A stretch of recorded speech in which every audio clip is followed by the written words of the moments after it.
Windows जूं बुनियादी समूरियूं ॻाल्हियूं। विंडोज़ जूं ही बुनियादी ॻाल्हियूं कंप्यूटर में विंडोज़ खे सम्झण लाइ तरतीब ॾिनियूं वयूं आहिनि। तव्हांखे विंडोज़ जी का अॻ में ॼाण आहे या नवां आहियो। अगरि कंप्यूटर खे कामयाबी सां इस्तेमालु करण जी ज़रूरत आहे त ॿिन्ही सूरतुनि में ही ॻाल्हियूं तव्हांखे विंडोज़ जे सम्झण में मददगार साबित थींदियूं। नोट: ही video smart touch screen mobile phone ते बि ॾिसी ऐं सम्झी सघिजे थी। ही वीडियो अगरि तव्हांखे पसंदि आहे त सब्सक्राइब करियो ऐं बेल बटण खे बि लाज़मी प्रेस करियो जीअं हर ईंदड़ वीडियो जी नोटिफिकेशन तव्हां ताईं बर वक़्तु पहुचंदी रहे। नंबर 1, पहिरियों ई कंप्यूटर बाबति मुख़्तसर मालूमात। नंबर 2, डेस्कटॉप जूं बुनियादी ॻाल्हियूं। नंबर 3, प्रोग्राम फाइल कीअं खोलजनि। नंबर 4, नेटवर्किंग छा आहे। नंबर 5, रांदियूं। Number 6, security. नंबर 7, मदद ऐं सहायता। कंप्यूटरनि जो मुख़्तसर तारुफ़। हार्डवेयर ऐं सॉफ्टवेयर जे ॿई गॾिजी कमु कनि था। हार्डवेयर हिकु कंप्यूटर जे उन्हनि हिसनि जो नालो जेको तव्हां ॾिसी ऐं हथ लाए सघो था, जंहिंमें हिकु दॿो उन जे अंदरि पुर्ज़ा शामिल आहे।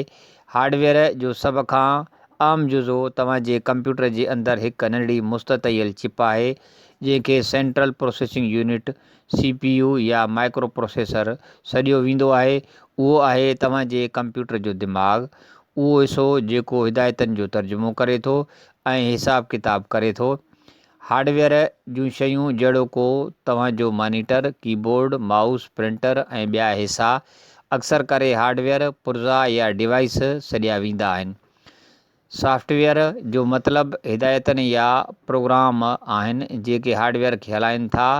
हिकु वर्ड प्रोसेसिंग लिखती प्रोग्राम आहे जेको सॉफ्टवेयर जो हिकु क़िस्म आहे जंहिंखे कंप्यूटर ते लिखण लाइ इस्तेमालु करे सघो था। विंडोज़ ऑपरेटिंग सिस्टम बि सॉफ्टवेयरनि जो मजमूओ आहे जेको तव्हांजे कंप्यूटर ऐं उन सां ॻंढियल पुर्ज़नि खे हलाए थो, जेको माइक्रोसॉफ्ट कंपनीअ जो हिकु मशहूरु ऑपरेटिंग सिस्टम आहे। कंप्यूटर छा आहिनि?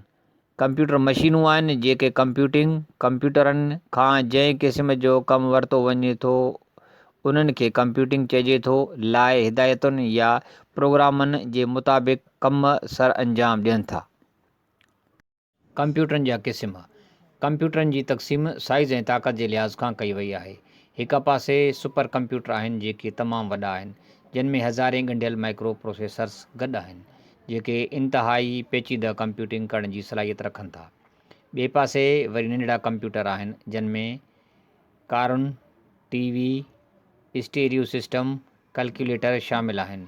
इहे कंप्यूटर महदूद कमनि खे सर अंजाम ॾियण लाइ ठहियल आहिनि। ज़ाती कंप्यूटर या PC हिकु वक़्त में हिकु शख़्स तरफ़ां इस्तेमालु करण लाइ ठहियल आहे।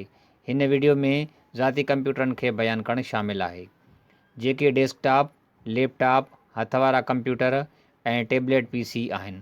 डेस्कटॉप कंप्यूटर मेज़ या टेबल ते रखी इस्तेमालु करण लाइ ठहियल आहिनि। इहे आमतौर ते पर्सनल कंप्यूटरनि जे ॿियनि क़िस्मनि खां वॾा ऐं ताक़तवर हूंदा आहिनि। डेस्कटॉप कंप्यूटर अलॻि अलॻि हिसनि मां ठहियल आहिनि। मुख्य जुज़ो जंहिंखे सेंट्रल प्रोसेसिंग यूनिट जंहिंखे CPU सॾिबो आहे, हिकु चौकुंडी सूरत में दॿो आहे जंहिंखे हिकु मेज़ ते रखी सघिबो आहे। ॿिया हिसा जहिड़ोको मॉनिटर, माउस, कीबोर्ड CPU सां तारनि वसीले ॻंढियल हूंदा आहिनि। लैपटॉप कंप्यूटर नोटबुक जेतिरा हूंदा आहिनि। डेस्कटॉप जे बरक्स लैपटॉपनि सां उन जी स्क्रीन, कीबोर्ड, माउस ॻंढियल ही मोबाइल कंप्यूटर सॾिबा आहिनि जिन सां पंहिंजी चार्जिंग बैटरी हूंदी आहे। तंहिं करे तव्हां उन्हनि खे किथे बि खणी वञी हलाए सघो था।